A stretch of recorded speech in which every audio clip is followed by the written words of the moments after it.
We've been talking about it. Buffalo Bills safety Damar Hamlin still listed in critical condition. This after experiencing cardiac arrest during a tackle of last night's Monday Night Football game. Experts describing it as the phenomenon known as Commotio Cordis. We want to talk about that. Which is, what is that? That's the first thing we're going to ask Dr. Payal Kohli, because a lot of people were using that term almost right away last night. That's one of the terms that we heard. Yeah, so we think that that's what happened based on what we've seen, but we haven't confirmed it yet because we're waiting for more data.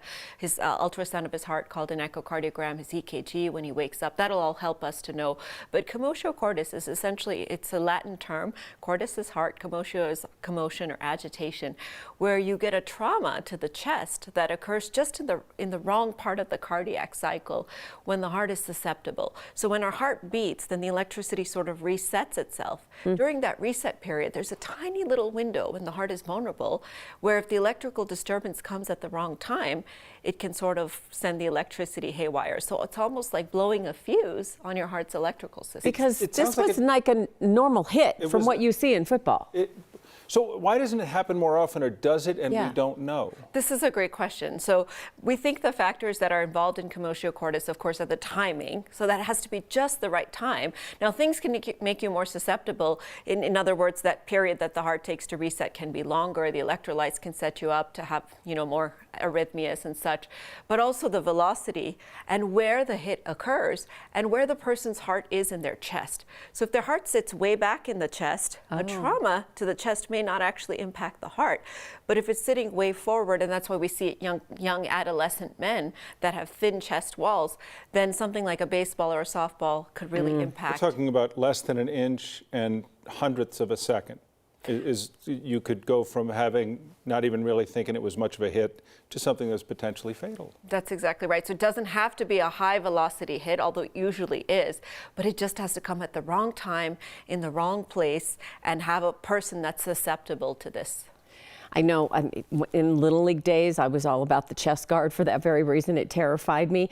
But part of it also was what to do. And in this case, the emergency responders it sounds like, did everything right instantly. Yes, and that is the most important take-home message here. And sometimes it doesn't even have to be a hit. It can be a phenomena called R on T, where you could be sitting here and somebody startles you at the wrong part of your cardiac cycle. Now, again, very uncommon, so I don't want people to panic. But if you ever do see somebody, a coworker, or colleague, or friend collapse, the very first thing to do, start those chest compressions right away. So, we're talking about the difference between those medical first responders being on Hamlin in a minute later, 2 minutes later. Seconds. It could make all the difference. Seconds. It needs to happen within seconds. In fact, the American Heart Association says no more than 10 seconds to determine whether somebody is responsive or breathing or has circulation. So if you find somebody down, you shake them. Hello, wake up. Are you awake? You look for chest rise to see if they're breathing. You try to feel for a pulse. If you're in doubt, start compressing that chest right away, call for help, and put that defibrillator on. So let's talk about things, the acronyms people need to know. CPR, we talk about it all the time. Now, if you don't want to take the time to go to a class and learn how to do it, you should. But you can learn it online. You say it's much better in person, though. I think it's a tactile feel because, when I first learned CPR, I was surprised by how hard and how fast you have to push. In fact, you have to lock your elbows, hover over the person, and you're pushing so hard because you're actually taking that breastbone, pushing it against the heart, and you're their heart. You would be hurting someone if they were awake. It would hurt. Yes. In fact, sometimes we break bones during CPR. When we do it in the hospital, we can break their sternal bone or their ribs. So that's the only reason to do it in person, to get that sense. But what you could do is take the class online and then stop by the American Red Cross or one of your YMCA centers just to get that dummy, just to get that feel. Because if you give somebody high quality CPR, you can double or triple their chances of survival after an arrest. What about AED? Because it's funny that I've known people who've used them, saved people's lives with these defibrillators.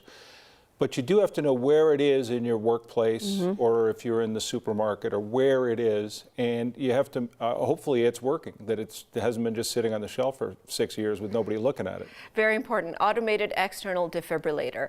So essentially, remember I told you to flip a fuse on your electrical system. So this kind of flips the fuse box back. It restarts that electricity. So the CPR is a temporizing measure to get the heart pumping blood to the organs until you can return their circulation with an AED. So finding it, knowing where it is at your workplace, any places like airports. Often when I walk into a new place, the first thing I do is look for that little electricity sign that tells you where that AED is. We should do that. Because you get that on somebody, it talks you through exactly what you need to do. Yeah, they say that they tell you exactly. Yeah, that's, the people that have used it said it's not that hard. You don't be intimidated by it. It's actually kind of funny because the American Heart Association makes it almost like they're yelling at you.